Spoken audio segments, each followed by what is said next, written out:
I am so happy you're here doing this with us. So thank you. I'm so happy to be here and wondering how this conversation is going to go, knowing Lisa the way I do. But we've had a lot of fun together. We actually, it was a recruiting trip. And then when I brought Solomon out to Colorado to ski, we came and stayed with you. I want to hear, Martha, your recollection of meeting Lisa for the first time. Ooh. Well, wait. I remember that recruiting visit. Christian wasn't in yet. So I remember the whole recruiting visit, like loving every minute of it, but he had not gotten in yet.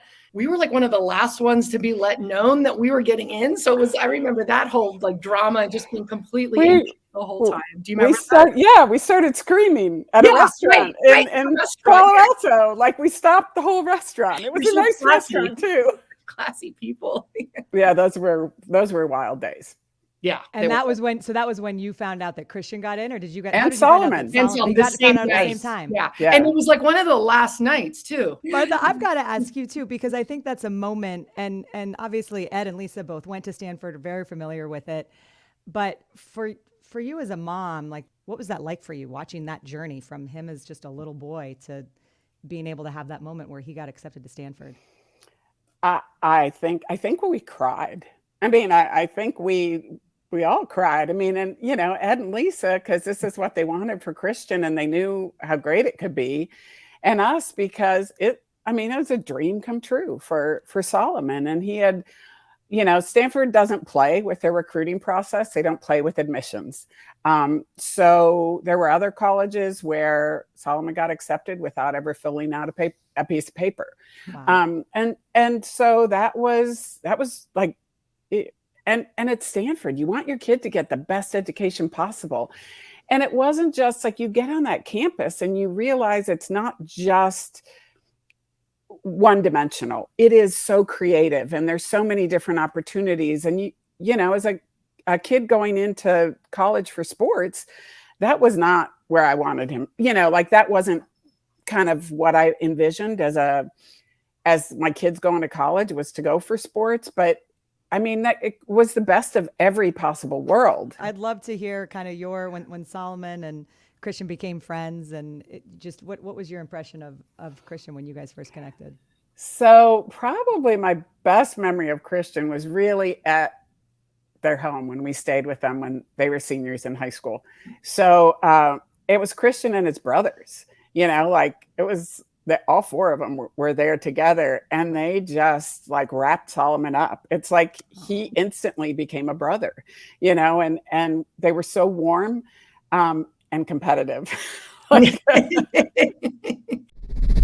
Wait, so we have to tell the bath story, Martha. Like when Max was at Duke, he would love to come over and take a bath because they didn't have a bath in their dorm rooms. Dorm rooms are kind of disgusting. They have these showers, communal showers, and they're gross. So I was like, Max used to love to come to the Washington Duke and just take a bath. That was it. And I'm like, so I offered that to Martha. I go, hey, if I'm ever out to Stanford and Solomon wants to take a bath, he's welcome to come to my hotel room. And then after I said it, I'm like, that is probably the most appropriate thing that's ever come out of my mouth. And I think I but looked at me like, wait, what did you just say?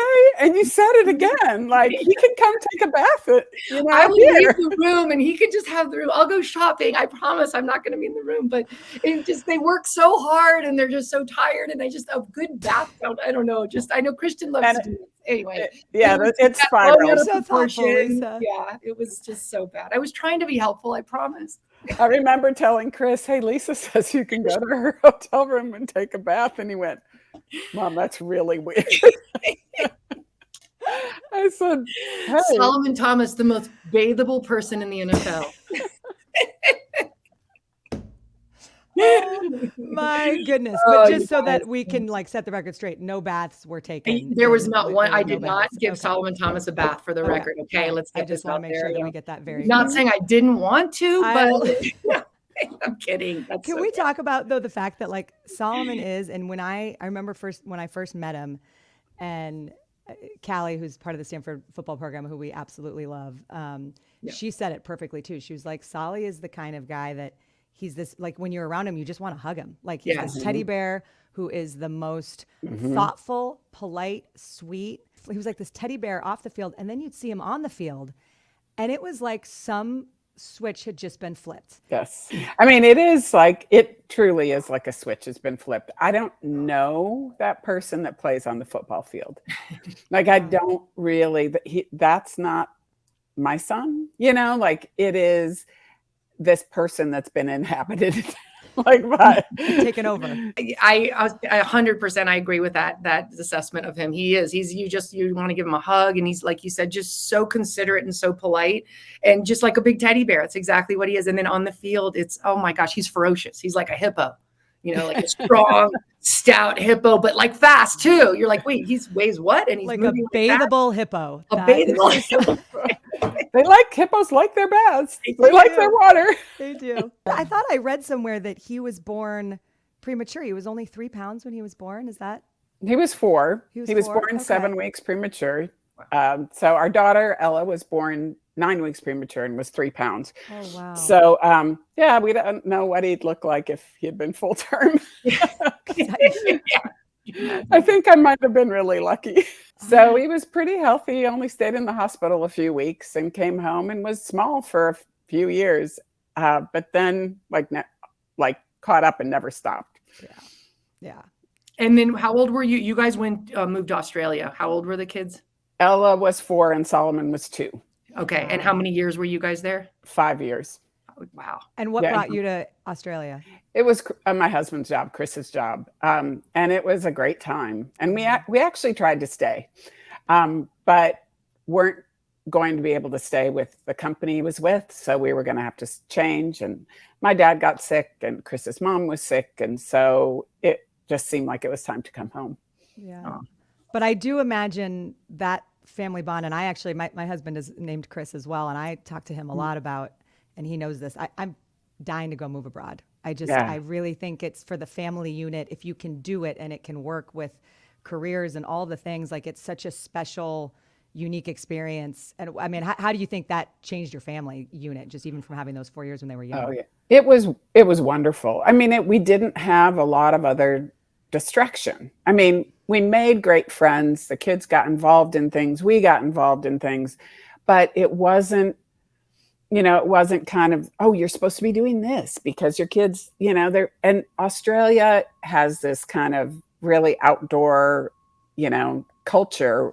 So, the kids would go to preschool or whatever, and we'd go down to the beach after school and just hang out and eat fish and chips. And it was great. Like it was a wonderful time. We camped all over Australia. Wow. We traveled in Southeast Asia, traveled in New Zealand several times.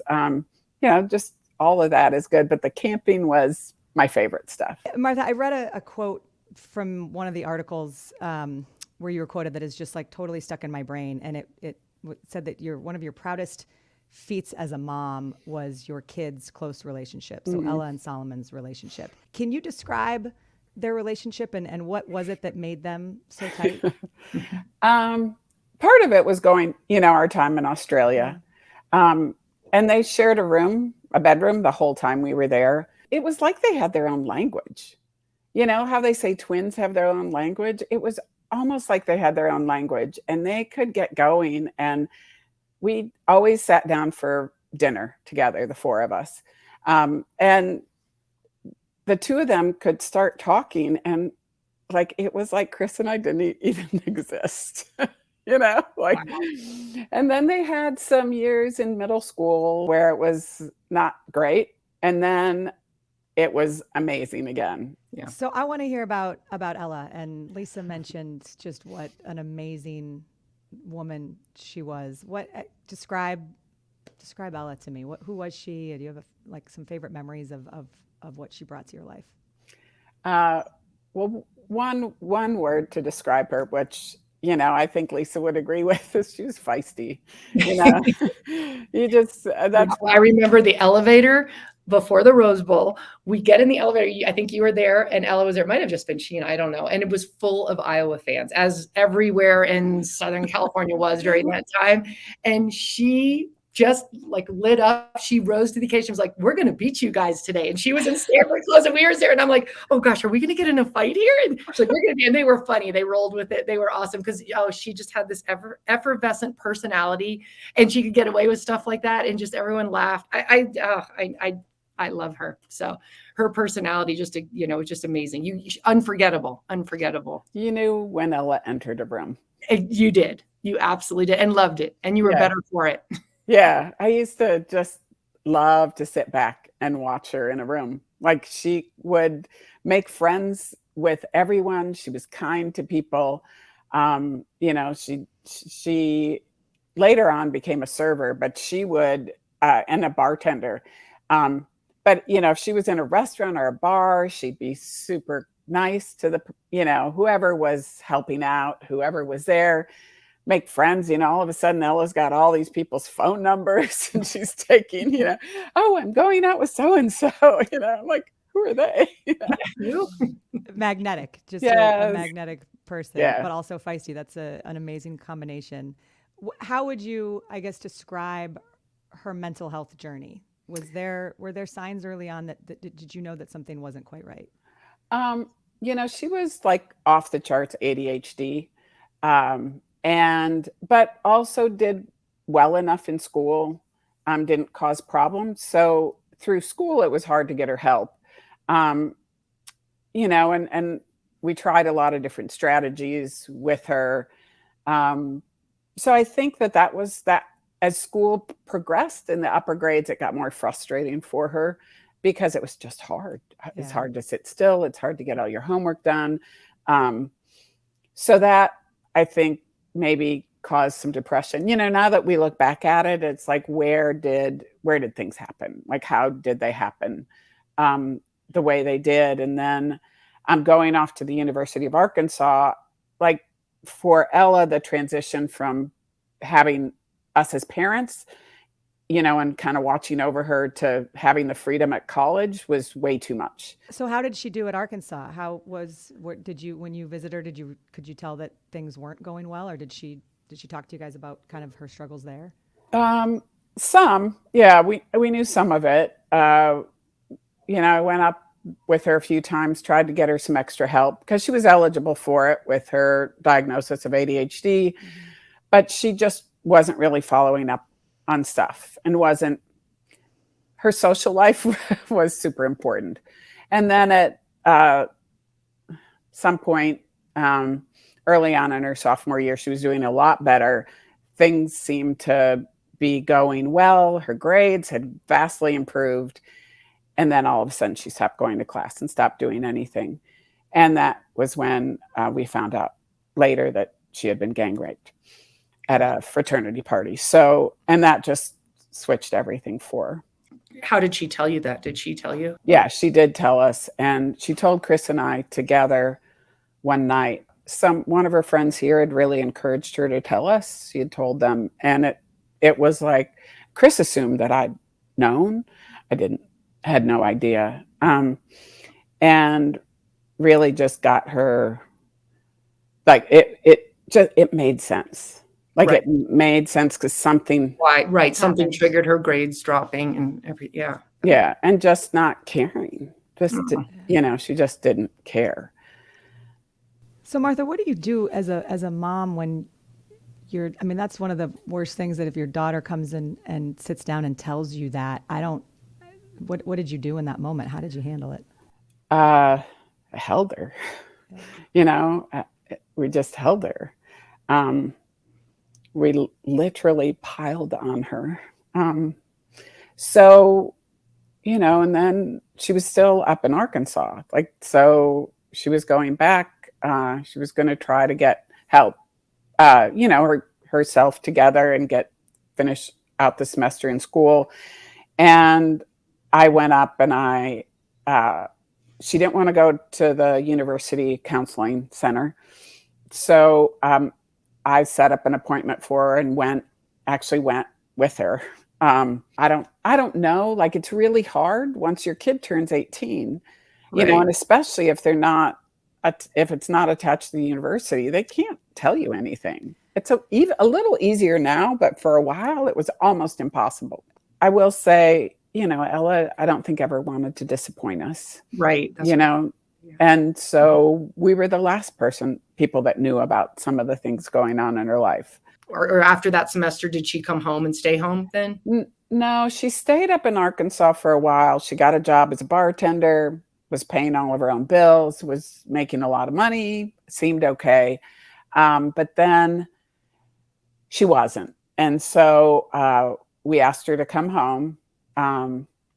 So she she still had an apartment up like through July of 2017 in Arkansas. So she had full-time been home, 6 months before she died. So. Would you share how you found out that she died? I don't even know how to ask that question. Yeah. And I can't imagine like the pain and the grief and revisiting it. So if you don't want to revisit it, I totally understand. But no, she didn't go to work. Like she didn't show up at work. And, she'd shared her location with me, and didn't always, but had been lately, so she Martha, sorry to interrupt. Were you worried about her at this time? Yes. You were. Yes. Yeah. And we had been. You told me the night before you were with her and you guys were lying in your bed and you were trying to encourage her to stay home with you. And you're like, Yes. "Don't you stay home? We'll just watch a movie." And she's like, "Well, I have work." And she's like, "I got to go to work, so I'm going to go over to my friend's house where I'm closer to work and spend the night there." Yeah, right? she had her work clothes there, so she was going to have to go get them anyways. Yeah, I did. I mean, and we had a lovely evening together.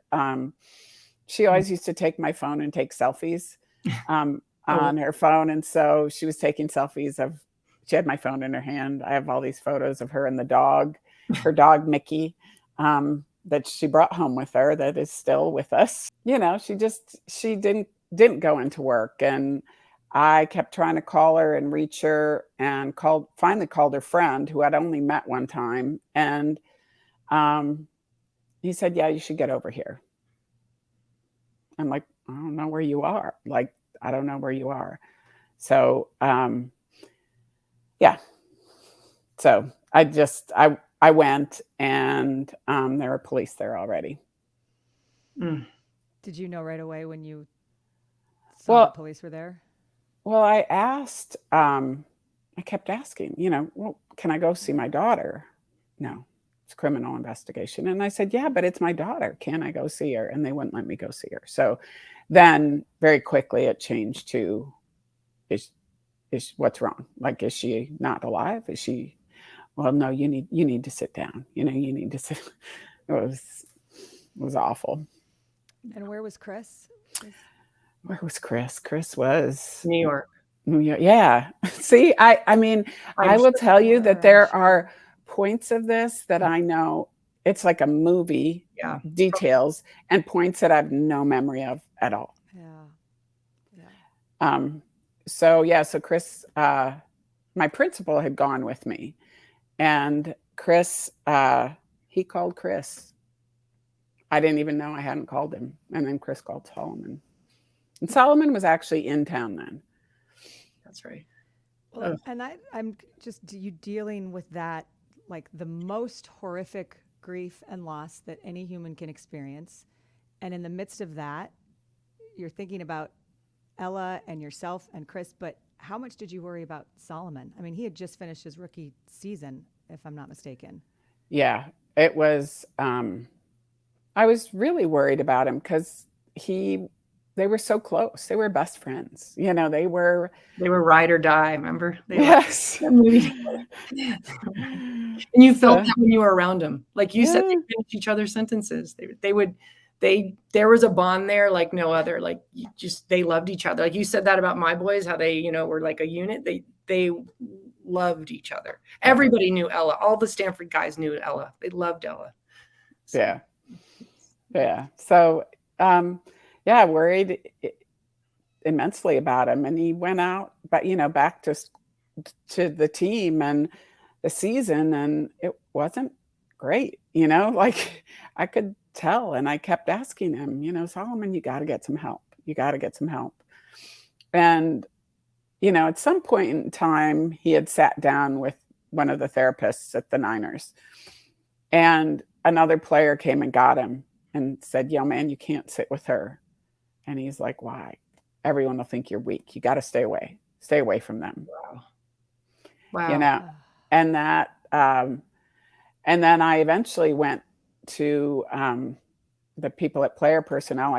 We were talking to him about something else. And I said, "You got to get my son some help," because he wouldn't listen to me.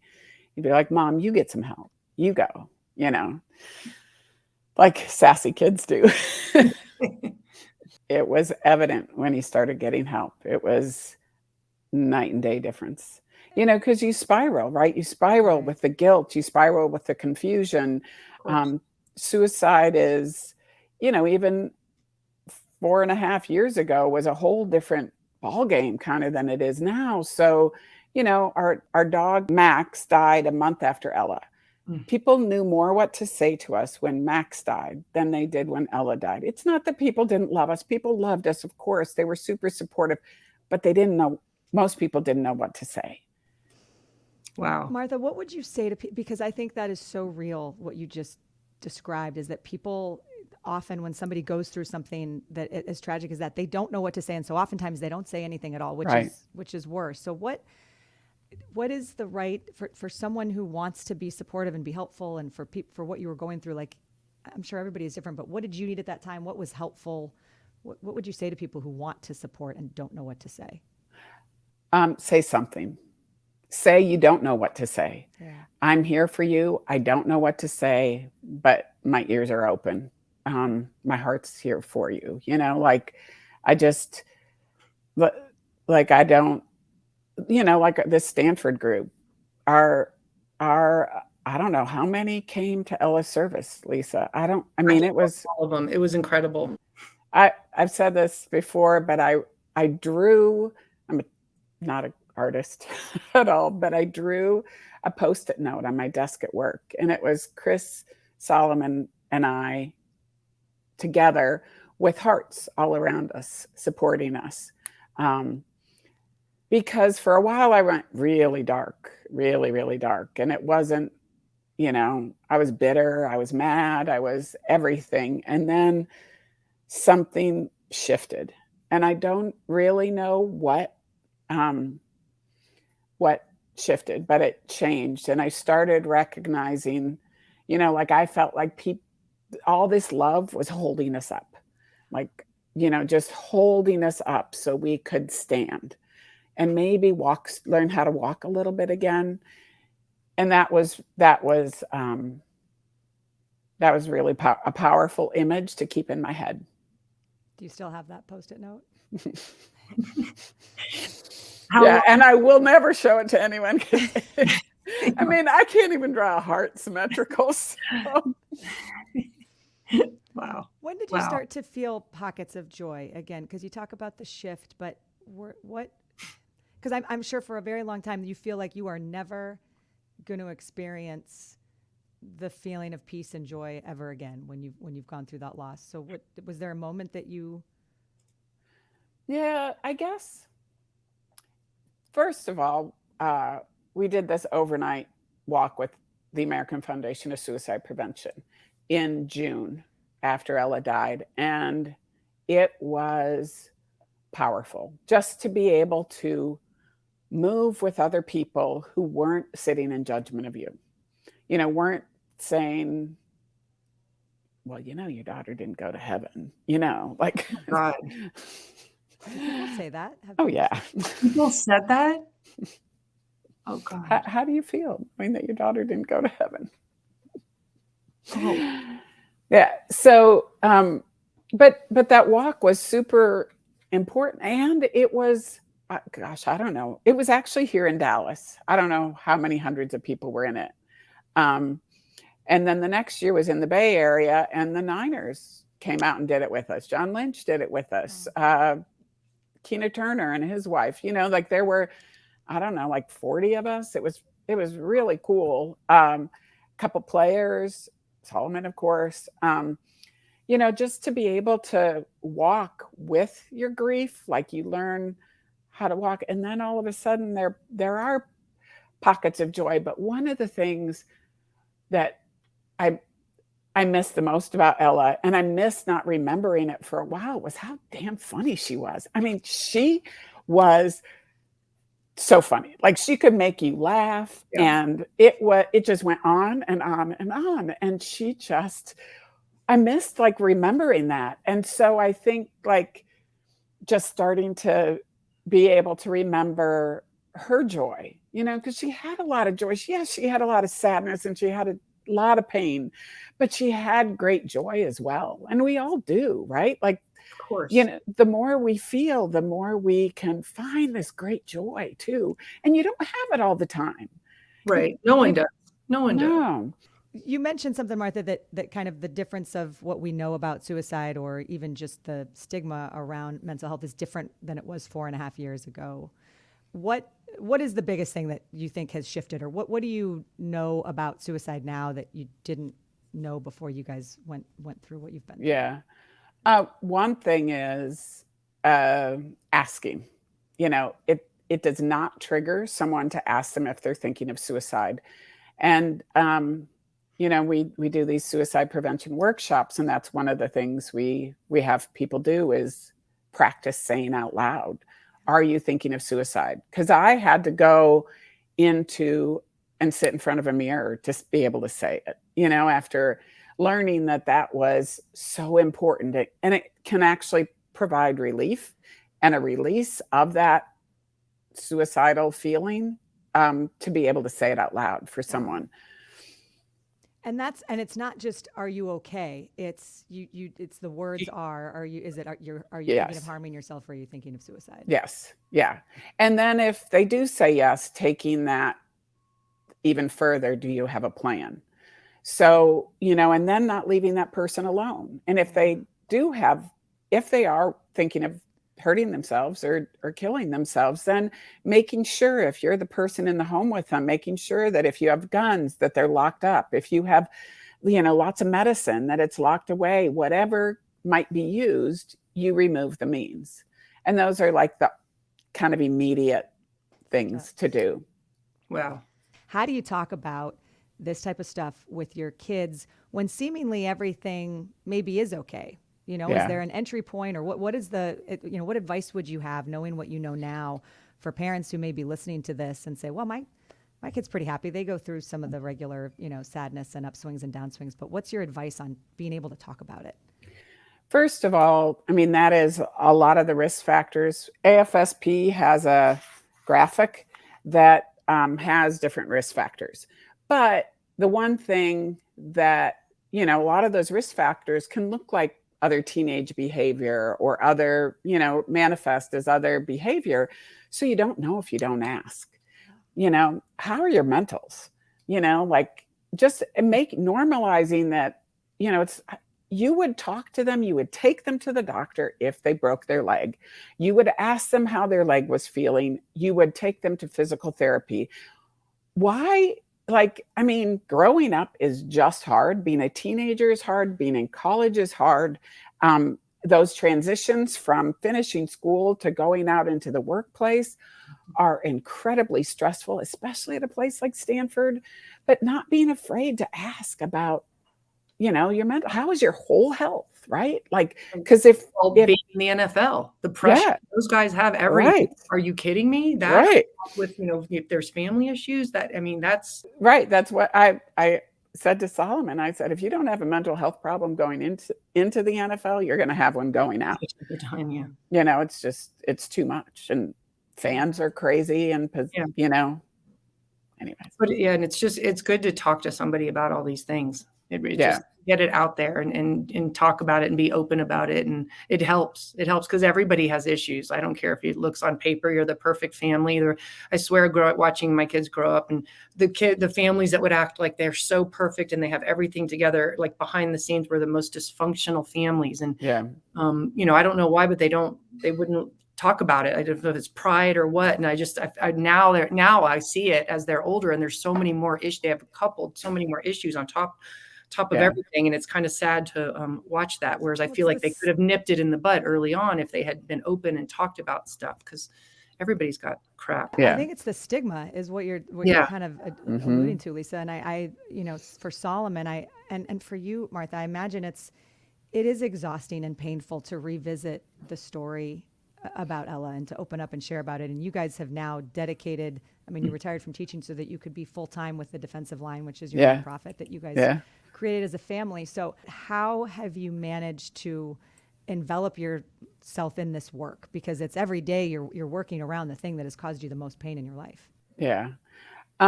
One, it's not wanting anyone else to go through what we've gone through.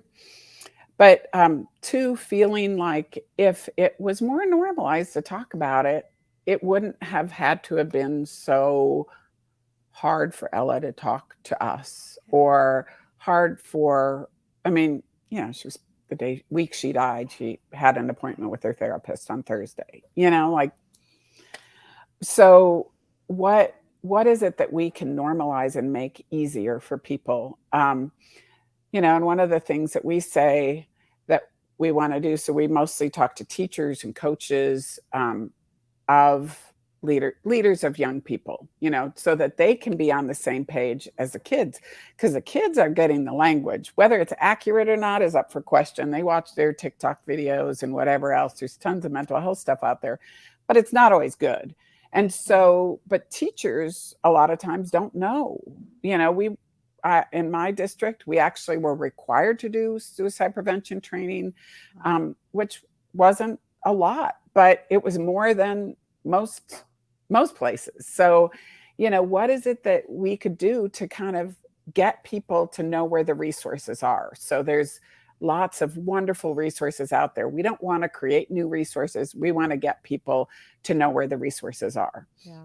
I was on a campus somewhat recently, and there was a football player who we were talking to ahead of a game, and he opened up about his mental health struggle, and he has hereditary mental health issues. And it was this unbelievable moment in the room where he's talking to like 5 or 6 adult strangers, and you can sort of see he's verbalizing, I think, for one of the first times to people. And he says, no one in the locker room knows. And that's on me. But he said one of the things that has helped him so much is seeing other people come out and share their story, which is why he talked about wanting to go eventually share his story when the time was right. But he said that has been the thing that I'm like, you feel so alone. He said you can't describe like how emotionally numb and alone you feel when you are in these dark places. And so I just want to say the work that you are doing, it is for Ella, and I imagine you feel her with you still to this day. Does she show up in different ways? Absolutely. A lot of days I feel her on my shoulder. I just feel her going, "Come on, Mom, let's go. You can do this." People need it. You can do this. Let's just tell people if they want to support or find out about the defensive line, where can you send them? Where can they find out more? On social media, but we have a website, thedefensiveline.org, for young people under the age of 24. Enough people die by suicide every week that it is 2/3 the size of a Boeing 737, filled, going down once a week. And if that was happening, all air traffic would be stopped. Right. Everything would be stopped, and all the planes would be grounded until they figured it out. So, we all can play a part in this. Yes. And make it better. If you or anyone you know is in crisis or need to talk to someone, all you have to do is text the word HOME to 741-741. And someone will be available to talk or text with you 24 hours a day, 7 days a week. And please do check out the amazing work that Martha and her family are doing. You can find out more at thedefensiveline.org. We'll put the link in our show notes. And until next week, sending love and light to all. Our thanks to Martha again for opening up and sharing Ella's story with us. We so appreciate it. And thanks to you for listening and being here. We'll see you next week.